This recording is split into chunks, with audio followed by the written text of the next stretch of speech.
চাঁপাইনবাবগঞ্জের শিবগঞ্জে ওয়ার্ড যুবদল ও স্বেচ্ছাসেবক দলের দুই নেতাকে কুপিয়েছে দুর্বৃত্তরা। শনিবার রাতে উপজেলার কালুপুর পাগলা সেতু এলাকায় এই ঘটনা ঘটে।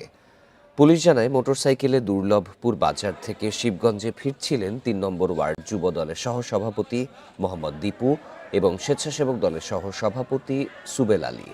কালুপুর পাগলা সেতু এলাকায় পৌঁছালে দুর্বৃত্তরা দেশীয় অস্ত্র নিয়ে তাদের ওপর হামলা চালায়। হাত পা কুপিয়ে জখম করা হয়। পরে স্থানীয়রা তাদের উদ্ধার করে উপজেলা স্বাস্থ্য কমপ্লেক্সে নিয়ে যায়।